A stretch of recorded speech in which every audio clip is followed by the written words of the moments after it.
بسم اللہ الرحمن الرحیم۔ السلام علیکم۔ حضور نبی کریم صلی اللہ علیہ وآلہ وسلم رات کے وقت تنہائی میں قرآن مجید کی تلاوت فرمایا کرتے تھے۔ ایک رات اس روح پرور تلاوت کو سننے کے شوق میں ابو سفیان آیا اور چھپکے سے ایک کونا میں چھپ کر بیٹھ گیا۔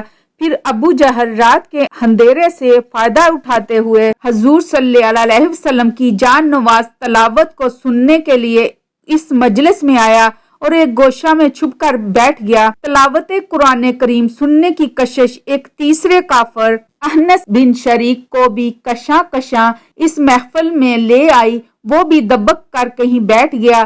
تینوں کٹر کافر اور اسلام کے سخت ترین دشمن تھے، لیکن قرآن کریم سننے کے شوق میں یہاں بیٹھے تھے۔ انہیں ایک دوسرے کا کوئی علم بھی نہ تھا۔ رات بھر یہ نوری تلاوت نور برساتی رہی۔ رات بھر یہ نوری تلاوت نور برساتی رہی۔ یہ لوگ کیف و مستی میں ڈوبے بیٹھے رہے یہاں تک کہ صبح صادق ہو گئی۔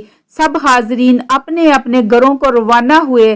راستہ میں ان تینوں کی ملاقات ہو گئی۔ لگے ایک دوسرے کو ملامت کرنے اور ایک دوسرے کو منع کیا کہ ایسی محفل میں شرکت کرنے سے باز آئیں۔ اگر سادہ لوگوں کو پتہ چل گیا کہ ہم بھی رات بھر چھپ چھپ کر قرآن سنتے ہیں، اگر سادہ لوگوں کو پتہ چل گیا کہ ہم بھی رات بھر چھپ چھپ کر قرآن سنتے ہیں تو ان کا عقیدہ متزلزل ہو جائے گا۔ خبردار، پھر ایسی حرکت نہ کرنا۔ جب دوسری رات آئی تو ان تینوں سے صبر نہ ہو سکا۔ تلاوت سننے کی بے قراری ہر ایک کو پھر وہاں کھینچ لائی۔ ہر ایک یہی سمجھ رہا تھا کہ صرف وہی آیا ہے اور کوئی نہیں آیا۔ کیف و سرور میں ڈوبی ہوئی رات پل بھر میں بیت گئی۔ صبح کا اجالا پھیلنے لگا۔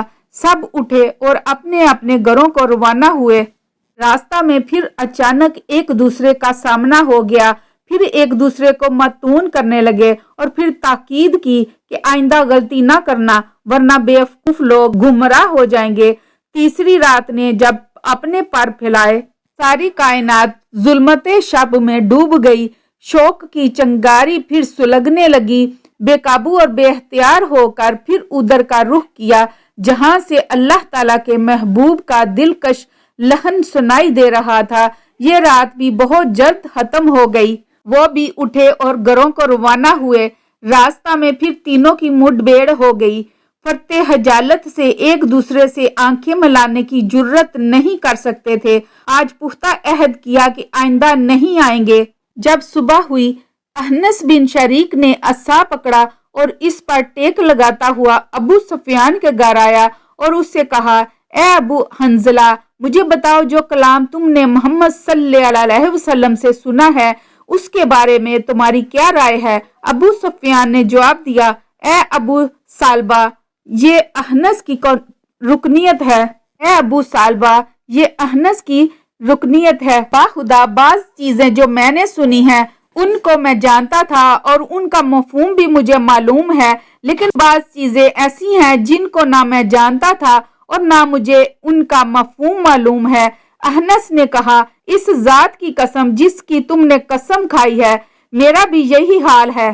یہاں سے فارغ ہو کر احنس ابو جہل کے گھر گیا اور اس سے پوچھا، اے ابو الحکم، جو تم نے محمد صلی اللہ علیہ وسلم سے سنا ہے اس کے بارے میں تمہاری کیا رائے ہے؟ ابو جہل نے کہا، میں نے کیا حق سنا، حقیقت یہ ہے کہ ہمارا اور بنو عبد مناف یعنی حضور اکرم صلی اللہ علیہ وسلم کا خاندان کا جھگڑا اس بات پر تھا کہ قوم کا سردار کون ہے۔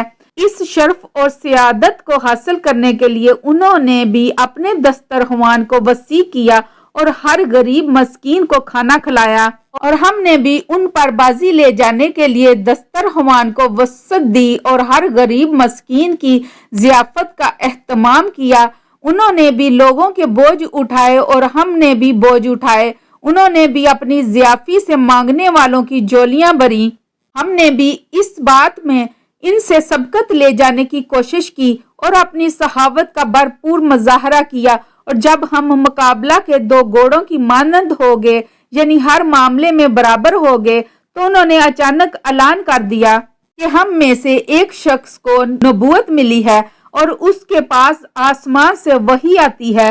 ہم یہ دعویٰ کیسے کر سکتے تھے؟ باخدا ہم تو اس پر ہرگز ایمان نہیں لائیں گے اور نہ ہی اس کی تصدیق کریں گے۔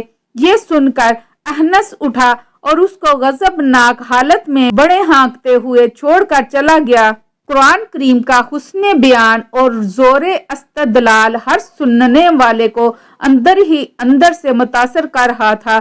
وہ سچائیاں جو اس قرآن مجید نے بیان کی تھی ان کی وہ تصدیق نہیں کر سکتے تھے۔ وہ دلائل جن سے اس فرقان حمید کے صفات جگمگا رہے تھے ان کا ان کے پاس کوئی جواب نہ تھا۔ سبحان اللہ۔